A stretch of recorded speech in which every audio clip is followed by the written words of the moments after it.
At Lifehack Coaching, we help women over 35 to balance hormones naturally, boost metabolism, and lose weight sustainably. Hi everyone, I've got Chris Williams here with me today. I've known Chris for a while. He is one of my clients through Two Brain Business, but he is also was my nutrition client, and he owns a CFT Fitness gym. And so I thought it would be a great idea to get him on podcast and have a chat a little bit about his story and his experience with weight loss and fitness and stuff like that. Hi, Chris. What's going on? Well, thank you so much for joining me today. So let's just dive straight into it. So tell me, what was your aha moment that made you decide to start your weight loss journey? And was there any specific moments or feeling that pushed you into that decision? So, man, I feel like the weight loss journey had started 18 years ago, but it was just kind of always a stop and go, start and stop, hurry up and wait scenario. I just was never fully bought in. I never really gave myself credit that I could do it. I had success on and off multiple times, but I always had some sort of stopping point where I would like hit a wall and then try for a little while and then just kind of give up and go back to the easy way. So this round, however, was a little bit different because I had a whole different people around me. I had different influences, much more positive ones, people that are either coaching, leading, or had been in my shoes. So that helped a lot. I think I made the decision in like early summer or spring of 2022 that I was like, I got to make a change. Like this has gotten out of control. And I stepped into a room with a bunch of really high level gym owners in the summer of 2022. And I realized the only difference between me and them was they prioritized their personal needs, right? Their fitness, their health, their sleep, their family ahead of a lot of the things that I thought were more important, the business, marketing, whatever. I realized that the only difference between me and them was they put that stuff ahead of the business. And they had built their business to be able to do that. And I had essentially already built my business to be able to do that. I just never gave myself permission to be like, it's okay to go in at 10 instead of 8 and spend that 2 hours walking and lifting and planning out your meals and whatever else I needed to do. So I know not everybody can do that, right? So I know that's not necessarily the answer people want, but essentially what I did was I gave myself permission to put myself first. And I think that was the biggest difference between every other attempt in this one.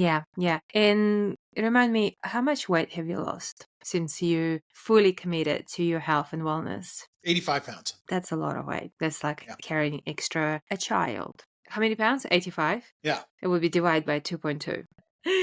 Okay.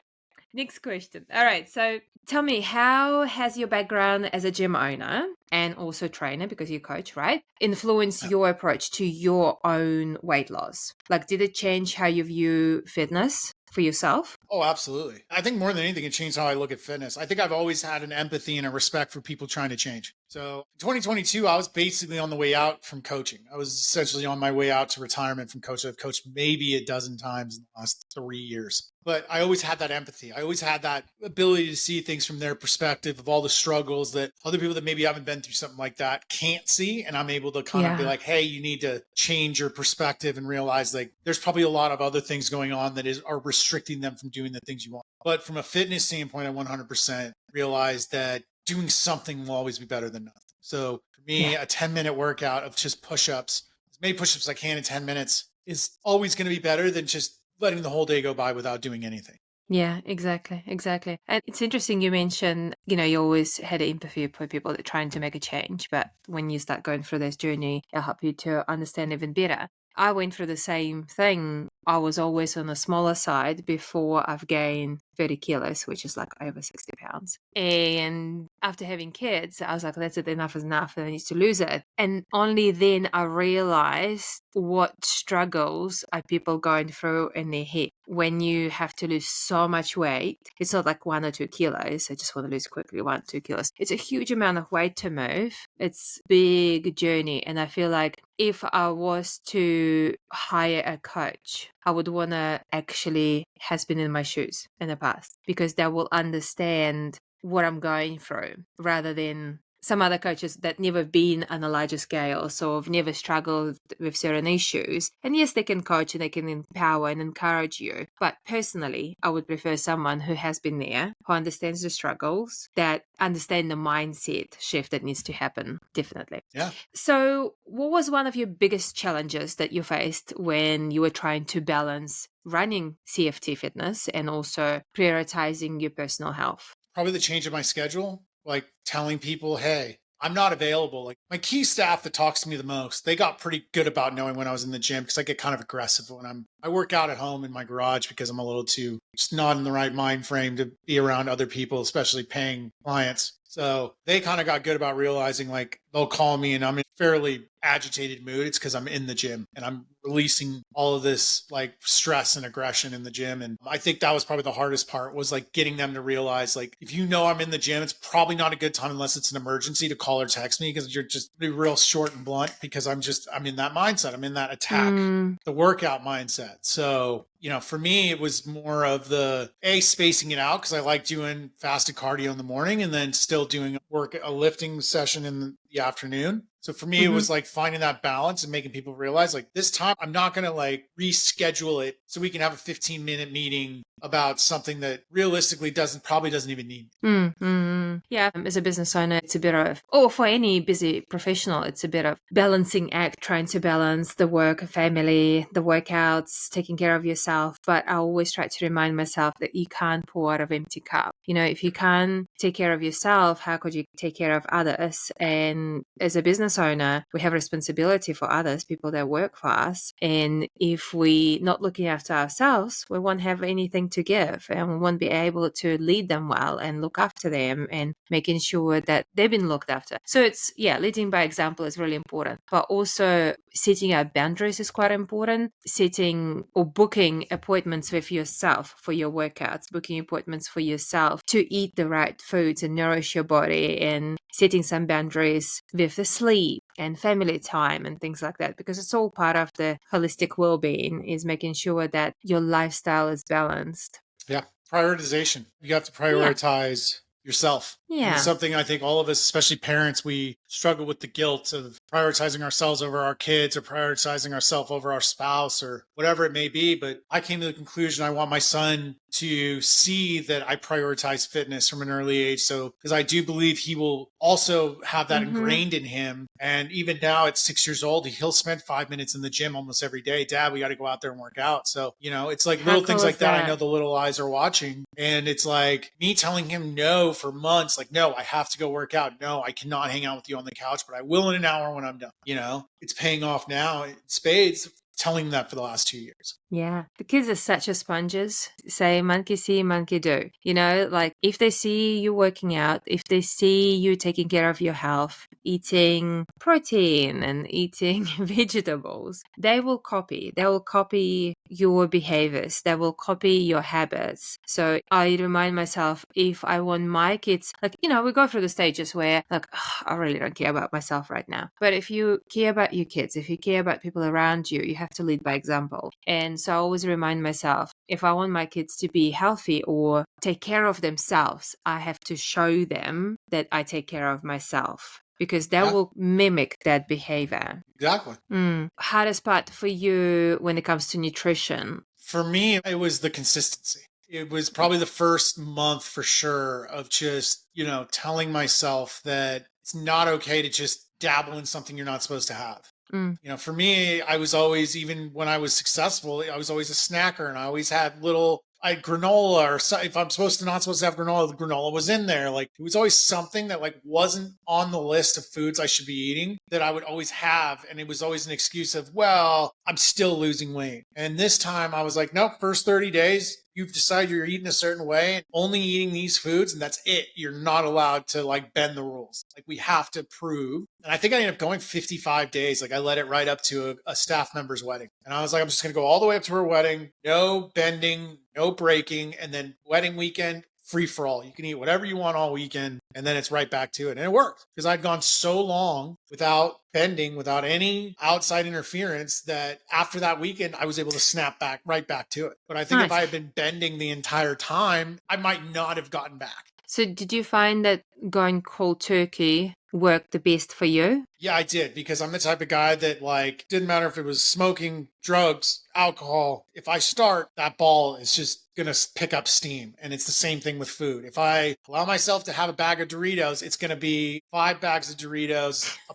pack of Pop Tarts, and, a pizza by within a few hours. And I won't have even noticed it happen. I'll just wonder why I feel like shit. So Mm. for me, I realized, like, I have to go through these phases of strict dieting to clear my head, clear my desires, and get back to square one. And then I can start adding stuff back in. Yeah. So do you find that for you personally, you need to have, like you mentioned, dieting? When you look at nutrition in your personal point of view, do you look at it as like a lifetime change with nutrition? Or do you find that you have to give yourself some sort of challenge for the first 6 weeks and then move into lifestyle change? How do you look at food and nutrition and changes? So I decided from day one this was a lifestyle change. I made that decision. I said, yeah, the first 55 days, 6 weeks, whatever, I think it was like 8 weeks, is going to be really, really strict. It doesn't have to be like this forever, but you're building a base of what is going to support your lifestyle for the rest of your life, right?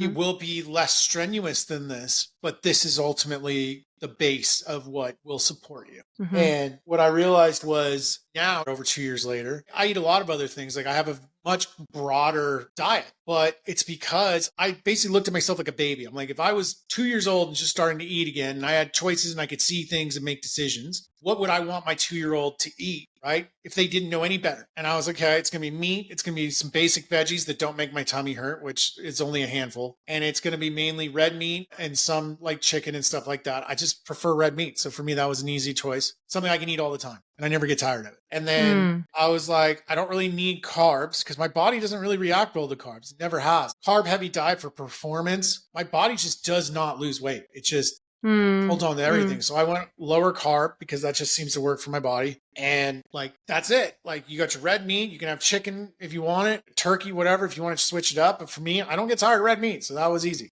And then those basic veggies, and then fats, right? Avocado, or if the meat was fat enough, that's it. And I ate like that for 60 days straight. I've never looked so longingly at a pizza in my life. And when I got up to Lake Tahoe and ate half the pizza, and I was like, I'm done. I don't feel good. Yeah. And it's quite important to find what works for you, because there's so many fad diets out there and people go, oh, I'm just going to try this diet, or I'm going to try that diet, I'm going to try this. Well, it doesn't work for everyone. Like you mentioned that a lot of carbs don't work well for you. Personally, I can eat a lot of carbs. I can have really heavy carb days, like heavy, healthy carbs, and I don't gain weight. But if I eat too many nuts or I have too much fat in my food, that's it. I could jump a kilo overnight just because my body can't digest fats well. So it's important to find what works for every individual. So for example, for people with low stomach acid, they shouldn't be eating heavy foods that hard to digest. And so clearly, if you're digesting red meat really well and your body functioning so well, you probably have high stomach acid. And that's why you found something that works really well for you. Yeah, that's fantastic. That's awesome. It's good to find perfect plan for you, not cookie cutter thing that just one size fits all, that we see a lot of it. All right. So I've got one more question for you. What one piece of advice would you give busy professionals who are struggling to lose weight, struggling to find time to exercise? What can you recommend for them based on your journey? Start small. When I started, I went really hard on nutrition because that's one thing you don't need time to do, right? You don't need time. You can always buy meal prep from a company. You can always buy frozen meals. I mean, who cares if it's, frozen dinners? Like, if your whole diet has been processed fast foods and stuff like that, and you're trying to change, like, just switching to frozen meals at home or getting meal prep could completely change. You could drop 10 pounds or 4 kilos in, a matter of a week because of all the inflammation that'll fall off. So start small. Focus on your diet first. Like exercise wise, I started with 10-minute walks, and then I built it to 2 10-minute walks, and then I built it to 30 minutes walking one time a day. And then it So now I'm running miles and miles and lifting, but it didn't happen overnight. It took years. Like, you don't have to dive into some massive overthought out workout plan. You don't have to run out and get a personal trainer. If I was going to tell you anything, get a nutrition coach before you get a trainer, because if those meals, which are the other 23 hours of the day, aren't dialed in, like you're just running on a hamster wheel. You're not going in. Yeah. Yeah. Yeah. You cannot train bad diet, that's for sure. And I've done this as well in the past when I used to own the gym. I remember having this conversation with one of the ladies. She came in and she said, well, I can't afford to do both. And I said, well, if it was you and I had to pick, I highly recommend starting with nutrition. Start nutrition 3 months. And then after that, you can decide for yourself if you still need a nutrition coach or if you can start exercising. But funnily enough, she decided that she can afford to do both. Yeah. Normally people go, I can't afford both because nutrition is hard. And a lot of the time Right. people think, and they do know what they should be doing nutrition wise. And most of the time when you hire a nutrition coach, you're not paying for knowledge. Knowledge is free. A lot of it you can find online. You can Google things. Yes, there's lots of confusing information out there. So I say your coach is your GPS. You're the driver, your coach is GPS. You tell them where you want to go and they're going to help you to get there the fastest way possible. But also coach is the one who is there to hold your hand, to keep you accountable, to be the brakes if you need those. When to hit a U-turn. Because you went too far. Yeah, exactly. That's why we hire coaches. And even though I've been doing this for over 15 years as a coach, I still need a coach myself as well when I needed to lose weight. So every coach needs a coach. And if I had to prioritize something, it's always going to be nutrition, because you can't, like, if the weight loss is the main priority, you can lose weight without exercise, but you can't lose weight with just exercise without nutrition if you're eating still shit. But exercise is so important, very important, especially for women going through perimenopause and menopause, because resistance training is what's going to help you to prevent osteoporosis in the future. So I always say nutrition is for weight loss, exercise is for your mental health, but also for your longevity. They're both really important, but when it comes to exercise, walking is super underrated. And starting with 10 minutes a day walk can go a long way. Yeah. Well, thank you, Chris, for joining me today. It was very good to have you here with me. Is there anything else you would like to say to our listeners? Yeah, in the end of the day, understand that like everything is one step in front of the other. So like if you're putting one foot in front of the other right now and you're not seeing crazy results like they see on social media, it's okay. Everybody's body reacts differently. And I've been stuck on a plateau for months. In the last year, I battled cancer. I battled neurological disorder. It gave me rosacea. I got to get that fixed. And like, I haven't really moved weight wise, but the habits that I built have kept me anchored to not falling backwards and just ballooning back up again. So sometimes it's not about moving forward. It's about building the habits that can keep you anchored when life decides to throw the kitchen sink at you. So understand that. And one little bit that you mentioned about lifting weights, I just had this discussion with a friend because we were watching Dr. Peter Attia, and he mentioned they had research, I think it was like 1,000 people on Ozempic. Hot topic, right? Go get the shot, you lose weight. Those 1,000 people all lost weight. For the first time, any research of that size, the participants lost muscle and gained fat. Yep. Because they weren't lifting weights. Yeah, because they weren't exercising. So Ozempic's going to allow you to lose weight. The problem is your body's going to eat its muscle and put fat in its place. So while I'm very much about nutrition, that doesn't mean run out and go get a shot. I mean, go out and get an actual nutrition coach. As you gain this confidence and you get comfortable with your diet, you need to add weightlifting, resistance training, 100%. whatever you want to call it. Because otherwise you're going to lose this muscle. And if you lose muscle, you're going to be like called skinny fat. Why am I sitting here skinny fat? I can't lift shit anymore. I can't do anything. I'm physically incapable of, I should have just stayed fat. And then it's like, you know, you're going to end up right back where you started. So the weightlifting part isn't something you can just shove off. You got to do it. Exactly. Super important. All right, Chris. Well, thank you so much for joining me on my podcast today. Hope it helps someone. I'm sure it will. If you have any questions about this podcast or about hormones, weight loss, or just healthier lifestyle, please go to our website at lifehackcoaching.co.nz or feel free to email me directly, Anastasia at lifehackcoaching.co.nz.